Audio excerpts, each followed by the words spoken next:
The Invisible Man from Another World. A horror story. The package arrived on a Tuesday, which Daniel Marsh would later remember as the last ordinary day of his life. It sat on his doorstep, a shoebox-sized parcel wrapped in brown paper with no return address, no postage stamp, no courier markings of any kind. Just his name, written in ink so dark it seemed to absorb the light around it, Daniel Marsh. 14 Hollow Creek Road. He almost didn't take it inside. Almost. It started small, the way all terrible things do. Daniel told himself he was tired. He was working 2 jobs, sleeping badly, eating worse. The mind plays tricks on exhausted people. He knew this. He believed it. He stopped believing it on the 3rd night. He was lying in bed at 2 a.m., staring at the ceiling, when he heard breathing. Slow, deliberate, rhythmic breathing, not his own. It was coming from the corner of the room, near the window, where the shadows pooled deepest. He didn't move. Couldn't move. His body locked rigid, every hair on his arms erect, his own lungs forgetting their job. "Hello?" he whispered. The word felt idiotic the moment it left him. The breathing stopped. Then, slowly, the curtain near the window shifted, not from wind, because the window was closed, but from the passage of something. Something moving between the curtain and the glass. Something substantial enough to disturb the fabric but leaving no visible form. Daniel turned on every light in the house and sat in the kitchen until dawn. He opened the package the following morning. He didn't know why he'd waited, something about it had made him uneasy since the moment he found it. Inside, nested in yellowed tissue paper, was a single item, a pair of spectacles with dark amber lenses, perfectly round, set in a thin wire frame. Antique, clearly. Strange, certainly. Beneath the glasses was a card, and on the card, 3 sentences in that same light-devouring ink. "These belong to the one who came before you." He could see it. Now it can see you. Daniel should have thrown them away. He knows that now, with perfect, useless clarity. Instead, driven by some compulsion he couldn't name, he put the glasses on. The world shifted. His kitchen looked the same, the cracked tile, the yellow walls, the coffee maker dripping, but standing at the far end of the counter, perfectly still, was a figure. It was man-shaped, more or less. Roughly the height of a person, 2 arms, 2 legs, a suggestion of a head. But it was composed of something that resisted easy description, not invisible exactly, but wrong. Like a gap in reality. Like the space where something should be but wasn't, yet somehow was. As if the universe had been cut open and folded back to reveal the raw absence underneath. It had no face. And yet, with absolute, bone-deep certainty, Daniel knew it was looking at him. He tore the glasses off. The figure vanished. The kitchen was empty. Normal. His hands shook so badly he dropped the glasses on the floor. He left them there. He called his sister, Maya, that evening. He didn't tell her about the figure, couldn't bring himself to, but he told her about the package, the strange card, the breathing in the dark. Maya was practical, funny, the kind of person who fixed problems before they became catastrophes. "Sounds like someone's messing with you," she said. "Do you have any weird neighbors?" Maya. Okay. Maybe move the glasses somewhere you can't see them. And if anything else happens, call me. I can come stay for a few days." He agreed. He moved the glasses to a box in his closet, under a stack of old sweaters. He felt better immediately. That night, the breathing came again. This time it was closer.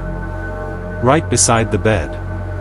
And this time, when Daniel forced himself to turn his head, he saw the impression of weight forming on the mattress next to him, the slow, deliberate sinking of the bedsprings beneath something he could not see, as though a person were lying down beside him, inch by careful inch.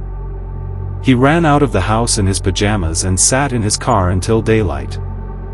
He put the glasses on again. He had to. He understood that now. Not knowing was worse. The presence was real whether he could see it or not, better to face it with eyes open. He stood in the center of his living room and put on the amber lenses. The figure was there.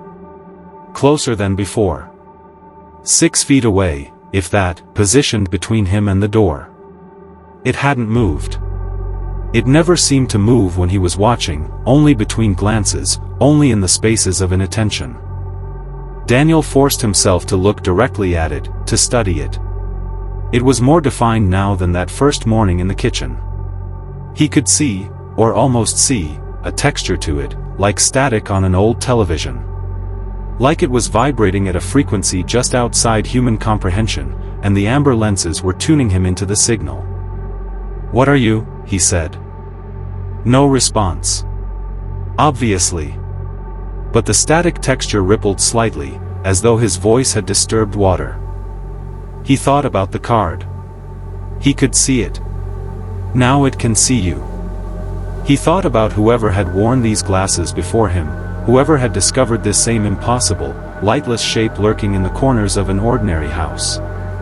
What had happened to them? He found the answer in a newspaper archive online that afternoon, 3 hours of desperate searching. The previous owner of 14 Hollow Creek Road, a retired schoolteacher named Gerald Foss, had been found dead in this house 11 months ago. No cause of death determined. His eyes, the coroner noted with clinical detachment in the report Daniel somehow accessed through a genealogy site's digitized records, had been open wide. Wider than anatomically comfortable. As if, in his final moments, Gerald Foss had seen something that required his eyes to be very, very wide. The package, Daniel realized, had been Gerald's. Sent, but by whom? To the next resident. To him. He could see it. Gerald had seen it. Gerald had worn these glasses. Gerald was dead. He should have left. He knows. But the thing, the presence, it was already attached. Already resident. He understood intuitively, in the way you understand things in nightmares, that it had already marked him. That leaving the house would not leave it behind. That it had come from somewhere else, somewhere the physics of distance did not apply, and it would follow him anywhere he went. The glasses were not a curse. They were a warning system. He began sleeping with them on.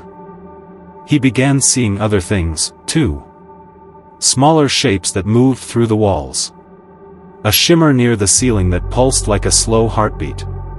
And always, always, the central figure, the man-shaped absence, watching from whatever corner he wasn't currently facing. On the 9th night, it moved. He was sitting at the kitchen table at midnight when it walked, there is no better word, walked from the hallway into the kitchen and stood directly in front of him, close enough that if it had breath, he would have felt it on his face. Through the amber lenses, its not face roiled with that terrible static. He gripped the edge of the table. And then it reached out. Its not hand extended, slowly, deliberately, and hovered just inches from his face. He could feel something emanating from it. Not cold exactly, and not heat. The absence of both. A null point. A place where the normal texture of the world simply stopped. He should have screamed. He didn't. Instead, with a calm that surprised him more than the figure had, he said, "I know you were here before me. I know you were here for Gerald. But I'm not Gerald." The static rippled. "So tell me what you want. Or go back to wherever you came from." A long, suspended silence. The kind of silence that doesn't feel like the absence of sound but like the presence of something that hasn't decided yet. Then the figure withdrew its not hand. Took one step back. And then another. And then it folded, collapsed inward, somehow, like a piece of paper being folded into itself along a dimension that shouldn't exist, and it was gone. Daniel sat at the kitchen table until morning again. He still lives at 14 Hollow Creek Road. He still sleeps with the glasses on the bedside table. He's not sure what he said that worked, whether it was the words or just the fact of saying them, of refusing to collapse inward the way Gerald must have, the way the figure itself eventually did. Sometimes, in the corner of a room, he catches a shimmer. That slow, static vibration.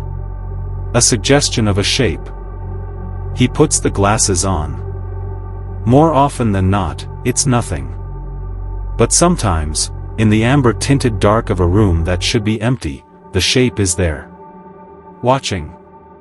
Waiting to see whether, this time, he'll look away first. He never does.